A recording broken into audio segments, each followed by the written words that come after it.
Right, good morning. It's a bit of a doomy and gloomy Monday morning, I'm not going to lie. But that means it is a chest and tricep day at the gym. And I've run out of pre-workout, so my pre-workout consists of caffeine tablets and a couple bananas. But I just found my pack of beetroot powder that I used to use all the time when I first started going to the gym. It's a great nitric oxide booster and just good for pumps and vascularity. So I'm going to take some of that with some orange juice because the taste is disgusting on its own and hopefully gives me a bit more of a pump than just food. This is just from Seven Hills Whole Food, but realistically you can buy it from anywhere as long as it's 100% pure beetroot powder. You have to ignore what's on the TV.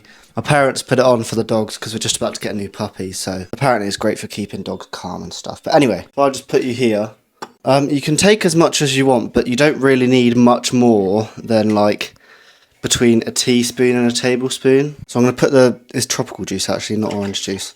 I'm going to put tropical juice in first, otherwise it sticks to the bottom and goes disgusting. And then if I get a tablespoon, it's not the biggest tablespoon in the world, so I might just do like a slight heaped tablespoon. Like I said, on its own it's disgusting and it actually makes me gag. I just hate it, really. But I'm using that much. I'm going to put it in. Oh, it makes me gag just smelling it now. But beetroot powder isn't good just for pumps and stuff like that. It's just great for general health and helping your blood flow redirect just to whatever is needed, I suppose. And it makes your vascular shunting and your vasodilation a lot more efficient. So when you are going to the gym, and let's say you've eaten relatively recently, it will make the redirection of blood flow a lot quicker and more efficient to the muscles. Right, so it's all sealed. Just realised on camera this looks absolutely disgusting. But it's not black, it's like really dark red. It's like a ruby red. But bottoms up. Right, I got a down me. It wasn't actually as bad as I thought, so let's hit the gym. Right, it's typical. My mic is out of battery today. But nevertheless, we'll get on with the workout. So since moving to this gym, there's a couple of exercises I've had to get rid of out of my plan just because they don't have the machines or the equipment there to do it. But I think the only major one that I can't do is the incline Smith machine press because they don't have a Smith machine. So instead I'm just going to have to get used to doing incline barbell bench as a free moving barbell. I don't see that as a massive problem, but it's just not something I'm used to, so it's probably worth getting used to, especially since I don't flat barbell bench anymore. So like I said, I'll just see how the weight moves, see what weight I'm moving. Only thing is, because a lot of the sets I do are reaching complete failure, it will be hard for me to reach complete failure on a bench like that with no supports or safeties. So yeah, I'll just have to see what sort of weight moves. It'll give me, I'll have to give it a couple of weeks to actually figure out what weight I can move without dropping the bar on my face. But besides that, I think we should be okay. Right, so we are here. What a beautiful gym this is. It's just proper top class. Anyway, I'm going to hope that a receptionist can give me a charger for my mic, just because I would love to be able to use it today. But if not, we'll find a way around it. Right, like I said, we're doing incline bench first. Apologies if you can't hear me, my mic is still out of battery, there is no charger, so just gonna have to bear with. We're gonna work through the weights to see what moves well and what will be my top set.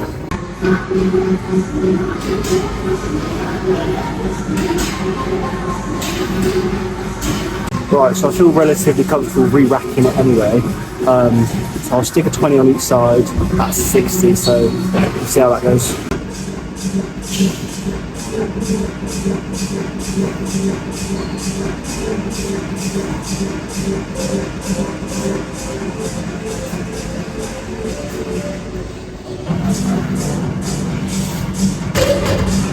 Well, that wasn't awful, but it wasn't great, so it's a lot heavier than I thought it was going to feel like. I'll stick another 5 on each side. I think I'll top out there. Do you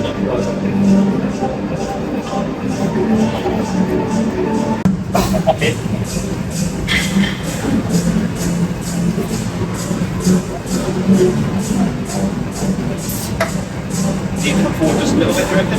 Yeah. I'll go tackle.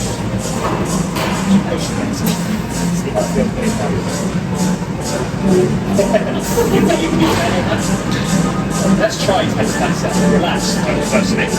Looks like it's that, yeah, I'll be right back. Right, moving on to what has quickly become one of my favourite chest exercises is the incline plate and the press. I started with, I think, 50 kilos when I first started this exercise, and now I'm doing 70 for 9, so the weight's quickly moving up. I think it's worth mentioning this is very easy to take to complete failure. Like, if you can't finish the rep, you drop the weight. It's a lot easier than dumbbells or, let's say, a pin-loaded press where it would make a lot more noise than it would when you drop this. So let's give it a go.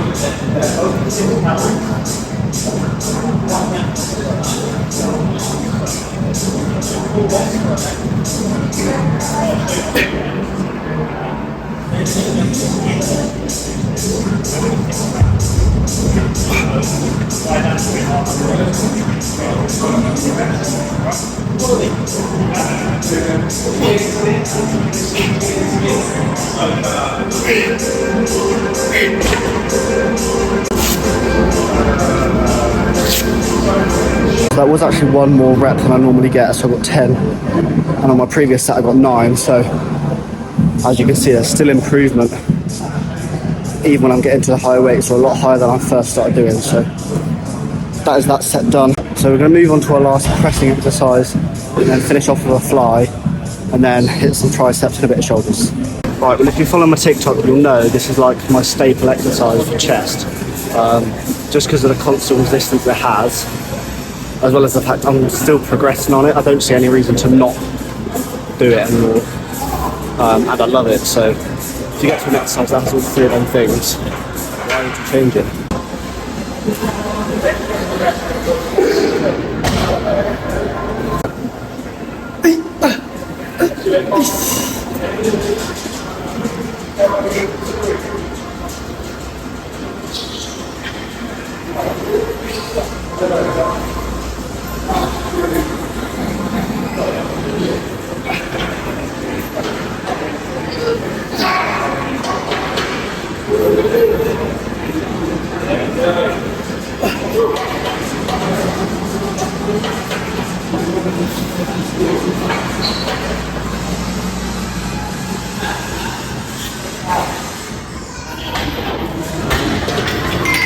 Also, using these gym pin D handles, I'll pop a picture up on that. It feels so much nicer than any other D handle just because it like has a proper barbell feel to it. I just love it. Right, now we're moving on to final chest exercise. Gonna do a couple fly sets, just light, keep the chest stretched, and then move on to triceps and shoulders.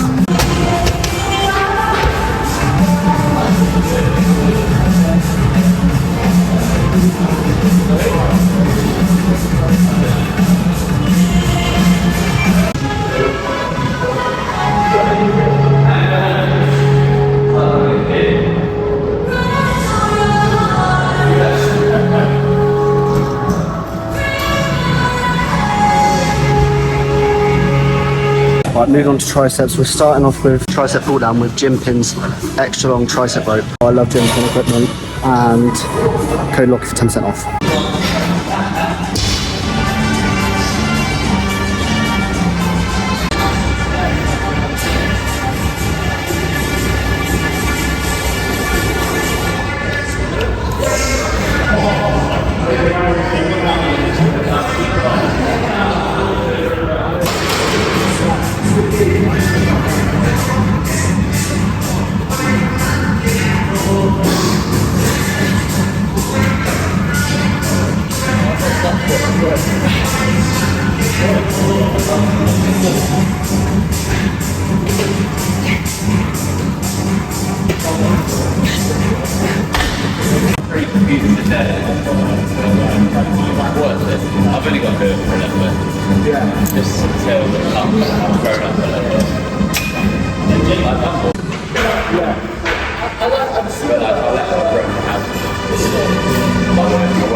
Moving on to shoulders, I'm just doing 2 lateral raise variations, one's dumbbells, one cables, 2 sets of both, reaching failure between 6 and 10 reps on both, and then we'll be done.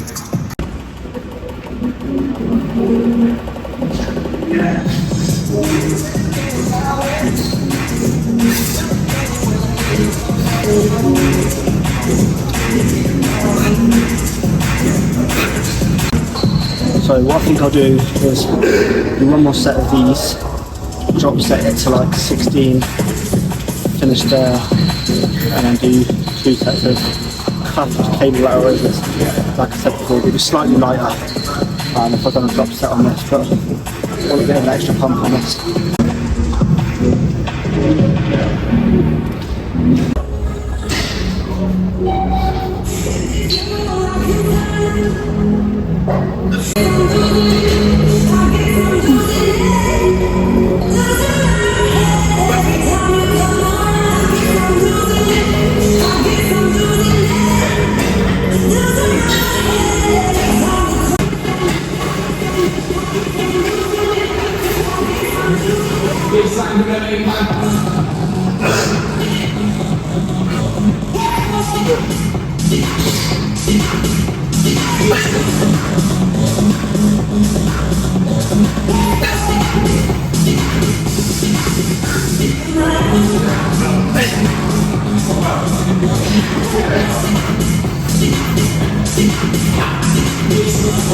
You're gonna have to trust the fact that I did actually do cable lateral raises, but didn't film it just because there's too many people around. But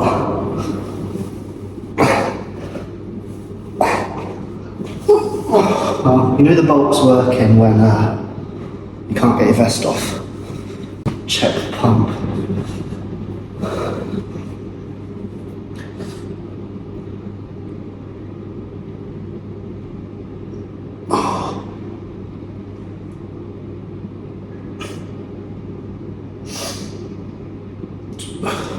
Upper chest is building a little bit. I know it needs work, but that's why I'm looking at the incline movements at the minute.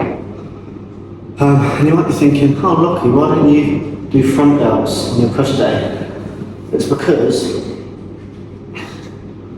they get enough stimulus going through them on pushing movements, especially incline pushing movements, that I don't specifically target them unless it's an arm day, because I do arms and shoulders. When I do arms and shoulders, I do front delts and mid delts. On a push day, I just do mid delts. So that's why, if anyone had that thought.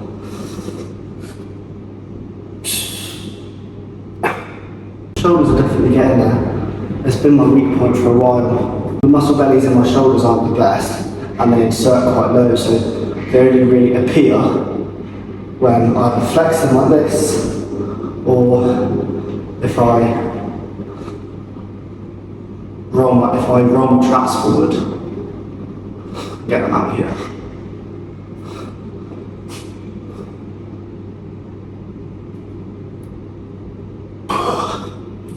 But this is probably the most successful bulk I've ever done. I lost a load of weight a few months ago. I'll do a separate video explaining why, or check out my TikToks, it's on there. So I've gained 9 kilos in the last couple of months just from hard bulking. Not too heavy, not too fatty, but just hard. And today is my first day. I've upped the calories again. So I'm on 3.2k at the minute, at 79 kilos body weight. So it's not massively difficult to get that amount of calories in at the minute, but it takes a bit of effort and a bit of oomph, I suppose is the right word, to actually get up and make the food instead of just snacking on shitty stuff. Right, great Monday push day done. I'm gonna head straight home and make my post-workout meal. Probably be smoked salmon bagels, cream cheese, that good stuff. Then I'll have a proper lunch in about an hour or so. just want to refill my stores really, otherwise I'll be tired for the whole day. A couple things of uni to catch up on, so I'll see you back home. Now if that car isn't motivation to do well in school, I do not know what is. Right, overall I think that's quite a successful session. My attention span during exercises is quite bad, I'm not gonna lie. So it's hard for me to get through a full workout without either, one, binning it off completely, or two, following every exercise, you know, to the set that I've written down. But I did it. So you got to take the mini achievements in life, because that's what keeps you going. Obviously it's good to have the big goals. That's what drives you in the long run, but if you don't have the little goals, the little nuggets of achievement, then, you know, you've got nothing to drive you to the next session or to the next day, or to the next week, or whatever it is. So it's good to have them little goals just to keep you going. They work well for me anyway, and I think they would work well for most people, especially people that struggle with focus or just like short-term motivation. That's why I think it's a bad idea to be focused a lot of the time on sort of progress in terms of how you look. Even if you're training for hypertrophy, you know, apart from your newbie gains, which is a lot in a short space of time, depending on how hard you train and your nutrition, you know, your progress after that time in terms of how you look isn't massive unless you're juiced up or dialed down in everything. So if you're just a normal person living your day-to-day life and you don't have the time or the money or anything like that to be 100% dialed in, and you still want to reach your goals, you've got to have these other mini goals to keep yourself going that aren't just about how you look. So for me, for example, a lot of it is based on weight. Like if I can put on an extra 1.25 kilo plate, then that's a goal for me. Like that's a win. So you should definitely take things like that into account instead of being hyper fixated on how you look, because your looks don't change quickly, and when they do change, it'll be hard for you to notice because you're seeing yourself in the mirror every day. That's how a lot of people's body dysmorphia happens, because they look at themselves every day, don't see changes, but they are changing a lot. They just see themselves in the mirror every day. So it's the same reason that you tell people to weigh themselves once a week if they're tracking their weight instead of once a day, because once a day it's going to fluctuate, but once a week, you know, you should see some progress and some improvements, whether that's up or down. You should see improvements, assuming you're sticking to your plan. Give it nutrition or training. So that's just the little motivational talk for me today. And a lot of the time, people say motivation doesn't get you anywhere. Or at least that's what's in the social media nowadays. And the whole thing is that you need dedication. But I know that, yes, that's true, but you can keep your motivation. It's just most people, like I said, stick with long-term goals and don't ever think about the short term. They just see the bigger picture, which is not necessarily a bad thing to see the bigger picture, but you want, you know, the smaller checkpoints, I suppose, on the way to that big goal. So something worth thinking about. Right, so I've got my lunch ready. I'm gonna have 2 of these New York bagels that are like 190 calories per bagel, and then I'm gonna have 2 of these crumpets which are like 97 calories per bagel. So that's just 600 calories in carbs and bread. And with my bagel, I'm gonna have smoked salmon Philadelphia with smoked salmon. Then on my crumpets, I'm just gonna have some butter. Then these are absolutely goated. I have never tasted a better yogurt, especially one with 15 grams of protein in. To keep it healthy, I'm gonna whack on a banana, a pink lady apple. It's quite a small one, I'm not gonna lie. Then I'm having one of these. I know most people have these as like a pre-workout snack, but like doesn't really have enough in it for me to bother having it as a snack. I can always feel my glucose levels are massively dropped after my workout. So that should restore all of my energy sources and should make me relatively full. I'll tot up the calories and put it on the screen now. This is just my post-workout meal, and then, like I said, should give me a bit of room for a decent sized meal at the end of the day. Right, so this whole thing is 1,409 calories. I'm not going to ramble on too much because I'm absolutely starving, but that is a decent amount of calories and good amounts of protein. Right, that went down an absolute treat, but it has started raining, so I'm going to have to head inside, have a quick shower, and got to get some work done, unfortunately, but hopefully shouldn't take that long. Right, so I finished all of my uni work.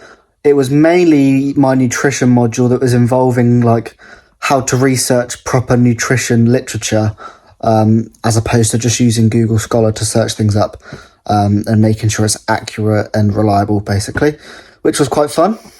So I'm just chilling for a bit. I'm actually editing the video that you're watching now, and I have some supplement that's actually quite interesting that I've never heard of before that I've just received in the post. So if you stay to the end, you'll see what it is. Right, finally, the mic is back. It is fully charged and working. This is what I wanted to show you. This is called Shilajit, I think. Shilajit, I don't know. Anyway, I was contacted by the Pure Power company to test out this new product. But like a lot of other supplements in the fitness industry at the minute, a lot of people can just jump on the hype train because it's all a new and exciting, supplement. But people don't tend to follow the research or wait till there's better research to prove the effects, and more importantly, that there's no harmful things that can occur for long-term use of these supplements. So I'm going to be your little test dummy and find out if Shilajit from the Himalayas is actually beneficial. It says 100% pure and free from any chemicals and additional ingredients. It's the purest form and most potent Shilajit on the market, and it is lab tested to ensure it's free from heavy metals. So it says it includes iron, zinc, calcium, 85 plus traces of minerals, fulvic acid and humic acid. But when you go to the supplement facts, it's just purified Himalayan Shilajit. So it is its own thing, but contains these different nutrients. If you didn't know already, iron is great for your blood levels and for distribution of oxygen in your blood. Zinc's primary function is for immune system health and antioxidant. Calcium, I think everyone knows this one, is to build and maintain strong teeth and bone. Then because it says there's 85 plus traces of minerals, we don't know what minerals they are, but we can only assume they are beneficial to us. Fulvic acid is mainly researched for its properties in reducing inflammation and helping with your immune health. And a similar thing goes for humic acid as well. So it does actually say to take it with a warm drink. And I love a cup of tea, so I'm gonna have a cup of tea and see what it's like. It doesn't feel like a powder. It feels like sticks, like green beans almost. I'm hoping you can hear me over the kettle because of the mic, but it says one serving is 500 milligrams, which is half a gram. And it also says when you use it, you want to dissolve a small pea-sized amount into a warm drink. So I'm assuming I can weigh it and get half a gram, but again, don't really know. Okay, well my scales are being temperamental, so I'm just gonna make my cup of tea first and then let it brew a bit. And whilst we do that, let's have a look at it. Because like I said, it feels like sticks or green beans. Okay, it's a packet in a packet. Oh, it stinks. Oh my God. What is that? Okay, oh my God. Can you see this? It's like tar.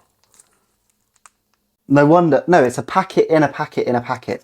Inside this packet, it's in another packet. No wonder it's in 3 packets, because it reeks so bad. Okay, I don't know how I'm going to get a pea-sized amount out of this, but we're going to try. I just don't know how you're supposed to, how you're supposed to portion this. Like, do you get a knife? It could look like you could squeeze it, but you can't. Because it's just like tar, like really thick. So my cup of tea is brewed. So we're now going to try and figure out how we do this absolute nonsense. It's definitely not what I expected at all. Oh, you cut the bit you want off, let it dissolve, and you take the plastic out, I'd assume. No. Because that's sealed again. Right, because it's so tar-like, I'm trying to dissolve it in some water, let it like soften up a bit. Then I'll cut the corner off, and then hopefully, you know, push it out into the tea. Alright, so I'm just going to cut the edge off and then hope that I can sort of push some into the tea.